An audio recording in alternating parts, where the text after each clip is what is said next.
ಗದಗ ಜಿಲ್ಲೆ ನರಗುಂದ ತಾಲೂಕಿನ ಚಿಕ್ಕ ನರಗುಂದ ಸರ್ಕಾರಿ ಪದವಿ ಪೂರ್ವ ಕಾಲೇಜಿನಲ್ಲಿ ತಾಲೂಕು ಕಾನೂನು ಸೇವಾ ಸಮಿತಿ ನರಗುಂದ ಇವರ ಸಂಯುಕ್ತ ಆಶ್ರಯದಲ್ಲಿ ಜಾಗತಿಕ ಸಾಮಾಜಿಕ ನ್ಯಾಯ ದಿನದ ಕುರಿತು ಕಾನೂನು ಅರಿವು ನೆರವು ಕಾರ್ಯಕ್ರಮ ಆಯೋಜನೆ ಮಾಡಲಾಗಿದೆ. ಉದ್ಘಾಟಕರಾಗಿ ಆಗಮಿಸಿ ಮಾತನಾಡಿದ ದಿವಾನಿ ನ್ಯಾಯಾಧೀಶರಾದ ಶ್ರೀ ಜಿನ್ನಪ್ಪ ಚೌಗಲ, ಜನನ ಮರಣ ನೋಂದಣಿ ಪ್ರಕ್ರಿಯೆ 18 ವರ್ಷಕ್ಕಿಂತ ಕಡಿಮೆ ವಯಸ್ಸಿನ ಮಕ್ಕಳು ಮತ್ತು ಪರಿಶಿಷ್ಟ ಜಾತಿ ಪರಿಶಿಷ್ಟ ಪಂಗಡದ ಜನರು, ಮಹಿಳೆಯರ ಹಕ್ಕುಗಳು ಮತ್ತು ಭೂಕಂಪ ಪ್ರವಾಹಕ್ಕೀಡಾದ ಜನರು ನ್ಯಾಯಾಲಯಕ್ಕೆ ಬಂದು ಹಣ ಕೊಟ್ಟು ಕೇಸ್ ನಡೆಸುವ ಕಾರ್ಯಕ್ಷಮತೆ ಇರುವುದಿಲ್ಲ. ಅಂತವರಿಗೆ ನಾವು ಕಾನೂನಿನ ನೆರವನ್ನ ಉಚಿತವಾಗಿ ನೀಡುತ್ತೇವೆ. ನ್ಯಾಯಾಲಯದಲ್ಲಿ ಕಾನೂನು ಸೇವಾ ಸಮಿತಿಯ ಒಬ್ಬ ವಕೀಲರು ಕಾನೂನಿನ ಬಗ್ಗೆ ಉಚಿತ ಮಾಹಿತಿ ನೀಡುತ್ತಾರೆ. ಫೀ ಸ್ಟ್ಯಾಂಪ್ ಮತ್ತು ಬಾಂಡ್ ಪೇಪರ್ ಸಂಬಂಧಿಸಿದಂತೆ ಯಾವುದಕ್ಕೂ ಹಣ ನೀಡಬೇಕಿಲ್ಲ. ನಿಮ್ಮ ಸಮಸ್ಯೆಗಳನ್ನು ತಿಳಿಸಿ ಸೂಕ್ತ ದಾಖಲೆಗಳನ್ನು ಒದಗಿಸಿದರೆ ಉಚಿತವಾಗಿ ಕೇಸ್ ನಡೆಸಲು ಸಾಧ್ಯವಾಗುತ್ತದೆ ಎಂದರು.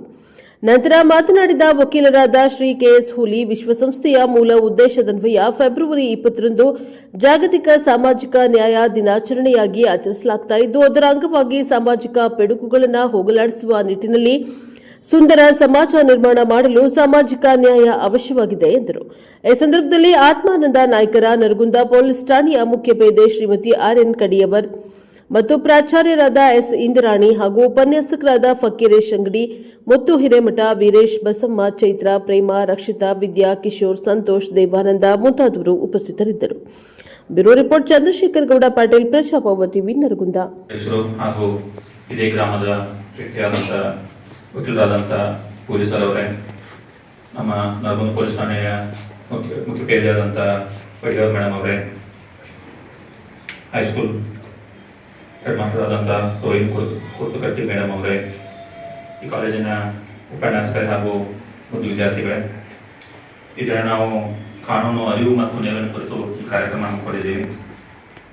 ಕಾನೂನ ನೆರವು ಅನ್ನೋದಂದ್ರೆ ಉಚಿತವಾಗಿ ಎಲ್ಲರಿಗೂ ಕಾನೂನ ಸಹಾಯವನ್ನು ಕೊಡೋದು. ಅಂದರೆ ಈಗ ಯಾವುದೇ ಒಬ್ಬ ವ್ಯಕ್ತಿ, ಭಾರತ ದೇಶದವರು ಯಾವುದೇ ಒಬ್ಬ ಮಹಿಳೆಯಾಗಿರ್ಬೋದು, 18 ವರ್ಷದಿಂದ ಕಡಿಮೆ ವಯಸ್ಸಿನ ಮಕ್ಕಳಾಗಿರ್ಬೋದು, ಪರಿಶಿಷ್ಟ ಜಾತಿ ಪರಿಶಿಷ್ಟ ಪಂಗಡಕ್ಕೆ ಸೇರಿದವರಾಗಿರ್ಬೋದು, ಅದೇ ರೀತಿ ಈ ಭೂಕಂಪ, ಸುನಾಮಿ ಇಂಥ ಅವಘಡಗಳಲ್ಲಿ ಆಸ್ತಿಗಳನ್ನು ಕಳ್ಕೊಂಡು ಸಂತ್ರಸ್ತರಾಗಿರ್ಬೋದು, ಅಂಥವ್ರು ಯಾರು ಅಂಥವ್ರಿಗೆ ಕೋರ್ಟಿಗೆ ಬಂದು ಹಣ ಕೊಟ್ಟು ಖರ್ಚು ಮಾಡಿ ಕೇಸ್ಗಳು ನಡೆಸುವಂಥ ಒಂದು ಕ್ಷಮತೆ ಇರಲ್ಲ. ಬಟ್ ಅಂಥವ್ರಿಗೆ ನಾವು ಉಚಿತವಾಗಿ ಕಾನೂನಿನ ನೆರವನ್ನು ಕೊಡ್ತೀವಿ.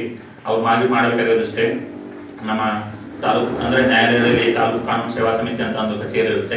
ಇದು ಬರೀ ನರಗುಂದದಲ್ಲಿ ಮಾತ್ರ ಅಲ್ಲ, ನಿಮ್ಮ ಭಾರತ ದೇಶದಲ್ಲಿ ಯಾವುದೇ ಒಂದು ನ್ಯಾಯಾಲಯಕ್ಕೆ ಹೋಗಿ ಆ ಒಂದು ನ್ಯಾಯಾಲಯದಲ್ಲಿ ಒಂದು ಕೋರ್ಟ್ ಇದ್ರೆ ಆ ಕೋರ್ಟಲ್ಲಿ ಒಂದು ತಾಲೂಕು ಕಾನೂನು ಸೇವಾ ಸಮಿತಿ ಅಂತ ಒಂದು ಕಚೇರಿ ಇರುತ್ತೆ. ಅದರಲ್ಲಿ ಯಾವಾಗಲೂ ಒಬ್ಬರು ವಕೀಲರು ಇರ್ತಾರೆ. ಆ ವಕೀಲರನ್ನ ನೀವು ಭೇಟಿಯಾಗಿ ಕಾನೂನು ಬಗ್ಗೆ ಮಾಹಿತಿ ಕೇಳಿದ್ರೆ ಅವರು ಉಚಿತವಾಗಿ ಮಾಹಿತಿ ಕೊಡ್ತಾರೆ.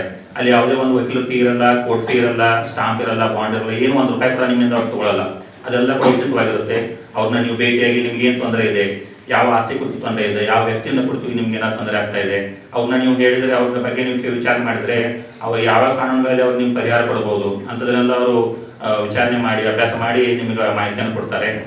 ಒಂದು ವೇಳೆ ನೀವು ಅದ್ರ ಮೇಲೂ ಕೂಡ ನೀವು ಏನಾದ್ರು ಕೇಸ್ ನಡೆಸ್ಬೇಕಂತ ಅಂದ್ರೆ ಆ ವಕೀಲರಿಗೆ ನೀವು ಮಾಹಿತಿ ಕೊಟ್ಟರೆ, ಆ ಡಾಕ್ಯುಮೆಂಟ್ಸ್ಗಳನ್ನು ತಂದು ಕೊಟ್ಟರೆ ನಿಮ್ಮ ಪರವಾಗಿ ಉಚಿತವಾಗಿ ಕಾನೂನಿನ ಕೇಸ್ಗಳನ್ನ ಕೂಡ ಹಾಕಿ ನಿಮಗೆ ಆದಷ್ಟು ಬೇಗ ಪರಿಹಾರ ಕೊಡುವಂಥ ಒಂದು ಪ್ರಯತ್ನ ಕೂಡ ನ್ಯಾಯಾಲಯದಲ್ಲಿ ಮಾಡ್ತಾರೆ. ಇದು ಕೂಡ ಉಚಿತವಾಗಿರುತ್ತೆ. ಇಲ್ಲೂ ಕೂಡ ಯಾವುದೇ ಒಂದು ವಕೀಲರು ಫೀ ಇರಲ್ಲ, ಏನೂ ಇರಲ್ಲ, ಬರೀ ನ್ಯಾಯಾಲಯದ ಶುಲ್ಕವನ್ನ ಮಾತ್ರ ಬಳಸಬೇಕು ಅಲ್ವಾ. ಬೇರೆ ಬೇರೆ ಜಾತಿಗಳಲ್ಲಿ ಇರಬಹುದು, ಆದರೂ ನಾವು ನಮ್ಮ ಕಾನೂನಲ್ಲಿ ಸಮಾನತೆ ಇದೆ, ನಮಗೆ ಹಕ್ಕಿದೆ. ಏನಾದ್ರೂ ತಪ್ಪಿದ್ರೆ ಹೇಳಕ್ಕೆ ನಮ್ಮಲ್ಲಿ ಅಧಿಕಾರ ಇದೆ. ಅದನ್ನು ನೀವು ಯೂಸ್ ಮಾಡ್ಕೋಬೇಕು, ಗೊತ್ತಾಯ್ತಾ? ಸೊ ಇಷ್ಟು ವಿಷಯಗಳು ಹೇಳಕ್ಕೆ ನನಗೆ ನೀವು ಅವಕಾಶ ಕೊಟ್ಟಿದ್ದೀರಿ. ತುಂಬ ಧನ್ಯವಾದ.